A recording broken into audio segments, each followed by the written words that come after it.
नमस्कार साथियों, मेरा नाम है हरीश वर्मा। मेरे चैनल टीचिंग टॉक में स्वागत है। साथियों, आज मैं पढ़ाऊंगा प्राचीन भारत में विदेशी आक्रमण का भाग 3। तो उम्मीद करता हूं कि साथियों आपने भाग 1 और भाग 2 को पढ़े होंगे, तभी आपको ये भाग 3 समझ में आएगा। तो हमने भाग 2 में पढ़े हैं कि हिंद यूनानी के बाद शकों ने भारत पर आक्रमण किया था, उसके बाद पार्थियन ने भारत पर आक्रमण किया था। अब इस तीसरे पार्ट में हम देखेंगे कि कुषाणों ने भारत पर आक्रमण किए थे, तो उसके बारे में मैंने गहन अध्ययन करके आपको कंटेंट प्रोवाइड कर रहा हूँ।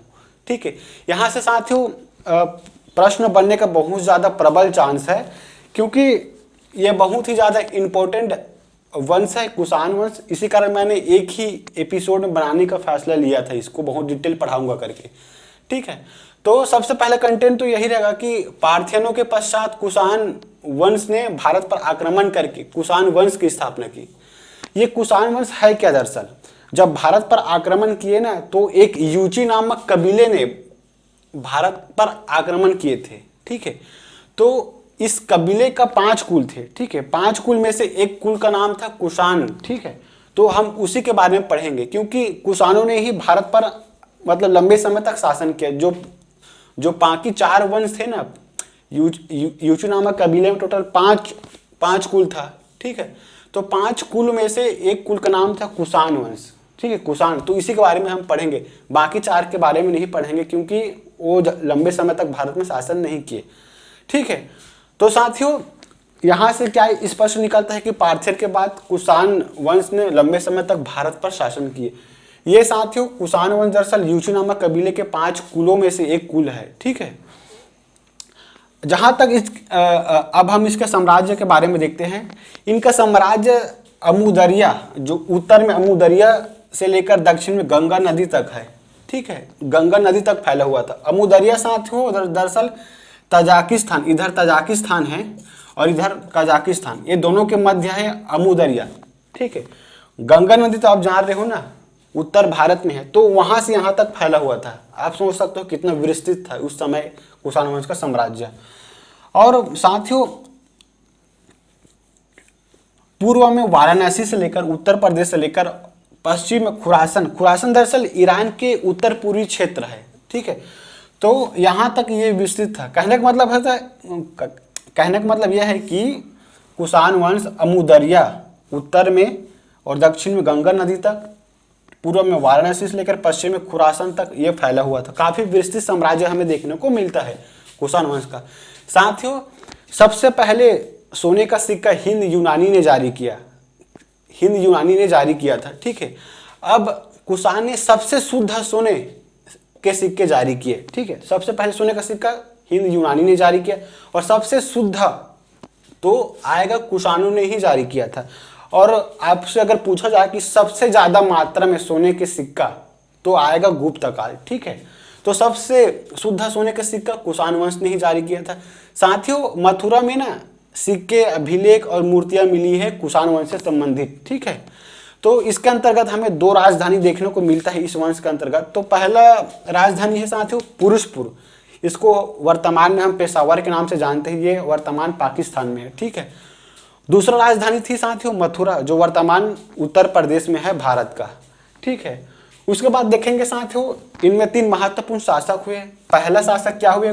कुजुल कड़फिसेस, दूसरा है विम कड़फिसेस और तीसरा है कनिष्क। कनिष्क सबसे महत्वपूर्ण शासक है इस कुषाण वंश में। ठीक है, तो इस कुषाण वंश जो 5 कुलों में से एक था, तो उस वंश की स्थापना किसने की थी, इसके बारे में हम जानेंगे।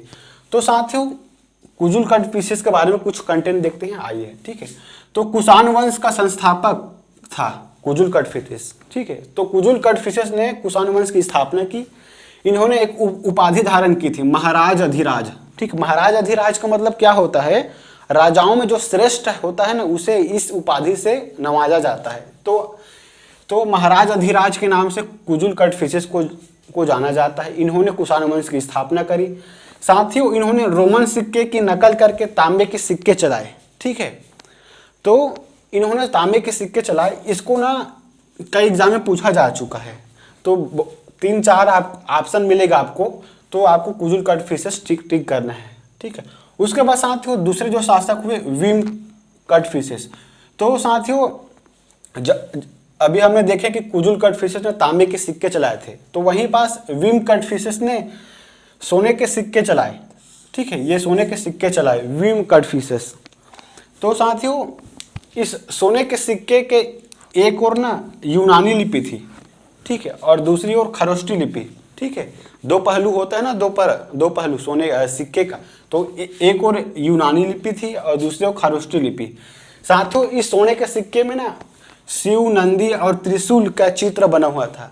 ऐसा इसलिए क्योंकि विम कटफिशेस ने शैवमत को मानने वाले थे। ठीक है, शैवमत मतलब भगवान शिव को मानने वाले। इन्होंने साथियों महेश्वर की उपाधि धारण की थी क्योंकि ये शैवमत को मानते थे। ठीक है, तो तक्षशिला पंजाब क्षेत्र को इन्होंने जीता था।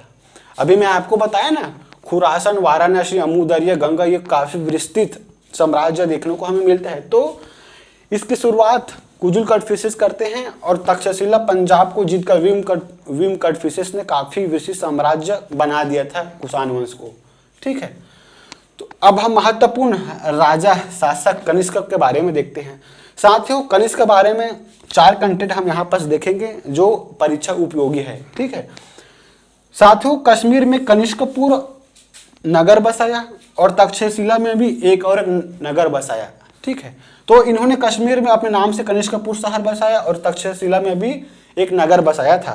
साथियों 70 AC मतलब आफ्टर क्राइस्ट, ठीक, ईस्वी में 78 ईस्वी में एक शक संवत चलाया। ठीक है, जो भारत का राष्ट्रीय कैलेंडर है, ये जो शक संवत है ना, जो 70 AC में जारी मतलब शुरुआत हुआ था, वो भारत का दरअसल कैलेंडर है।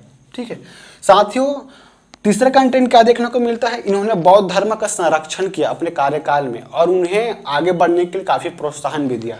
ठीक है, इन्हीं के कार्यकाल में साथियों चौथी बौद्ध संगति हुई, बौद्ध संगीति। ठीक है, मैंने बौद्ध धर्म के बारे में पढ़ाया तो इसको भी जिक्र किया था वहां पास।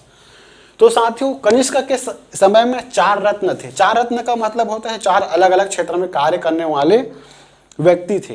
तो पहला रत्न या पहला व्यक्ति थे अश्वघोष, दूसरा नागार्जुन थे और तीसरा है चरक और चौथा है वसुमित्र।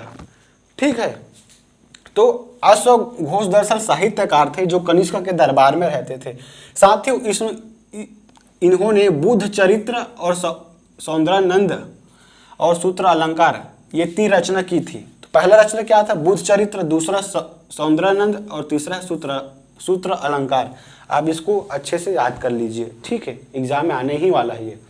साथियों भारत को अश्वघोष को भारत का मिल्टन कहा जाता है क्योंकि पश्चिमी क्षेत्र में मिल्टन ना अपने साहित्यकार के लिए, अपने साहित्यगिरी के लिए बहुत ज्यादा फेमस है।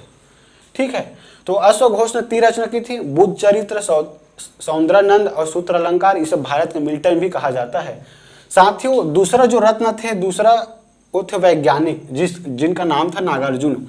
आपने सुने होंगे आइंस्टीन का नाम, तो उन्होंने सापेक्षता का सिद्धांत दिया था। तो उसके पहले माध्यमिक सूत्र के नाम से इन्होंने सापेक्षता के सिद्धांत को सिद्ध कर दिया था नागार्जुन ने। आई बात समझ में। जो तीसरा रत्न थे ना उसका नाम है चरक। तो इन चरक ने चरक संहिता लिखी। चरक संहिता दरअसल एक आयुर्वेदिक तरीके से इलाज करने की एक बुक है जिसमें आपको जितने भी बीमारियां हैं ना पूरी दुनिया में उसको आप आयुर्वेदिक तरीके से आप ठीक कर सकते हैं। तो इसके बारे में चरक संहिता में काफी वर्णन हमें देखने को मिलता है। जो चौथा रत्न थे वो है वसुमित्र। वसुमित्र ने साथियों महाविभास सूत्र की रचना करी। ठीक है, इसे विश्व घोष भी कहा जाता है बुद्ध साहित्य का। ठीक है, तो फटाफट यहाँ से मतलब राजाओं से मैं पुनः रिविजन करा देता हूँ ताकि और अच्छे से आपको जानकारी हो जाए, ज्ञान आपको मिल जाए। ठीक है, तो कुषाण वंश की स्थापना कुजुल कटफिशेस ने किया था। इन्होंने महाराज अधिराज की उपाधि धारण की थी। इन्होंने रोमन सिक्के की नकल कर तांबे के सिक्के पहली बार चलाया। ठीक है, विम कटफिशेस पर आते हैं तो इन्होंने तक्षशिला पंजाब को जीतकर अपने साम्राज्य में मिलाया। इन्होंने महेश्वर की उपाधि धारण की। ठीक है, साथियों स्वर्ण सिक्के पहली बार कुषाण वंश विम कटफिशेस ने चलाया था। इस स्वर्ण सिक्के में शिव, नंदी और त्रिशूल का चित्र हमें देखने को मिलता है। साथियों स्वर्ण सिक्के के एक और यूनानी लिपि थी तो दूसरी ओर खरोष्टी लिपि थी। ठीक है, अब आते हैं कनिष्क। कनिष्क ने अपने नाम से कनिष्कपुर कश्मीर में बसाया, तक्षशिला में भी एक और नगर बसाया था। साथियों इन्होंने 70 AC में ईस्वी में शक संवत चलाया जो भारत का राष्ट्रीय कैलेंडर है। बौद्ध धर्म का संरक्षण और संपोषण किया था इन्होंने। चौथी बौद्ध संगीति इन्होंने अपने कार्यकाल में आयोजन किया था। ठीक है, इनके समय 4 रत्न थे, अश्वघोष, नागार्जुन, चरक और वसुमित्र। अश्वघोष ने बुद्ध चरित्र, सौद्रानंद और सूत्रालंकार की रचना की थी। इसे भारत के मिल्टन कहा जाता है। नागार्जुन वैज्ञानिक थे जिन्होंने माध्यमिक सूत्र की रचना की। इसे भारत का आइंस्टीन कहा जाता है। चरक ने चरक संहिता की रचना की।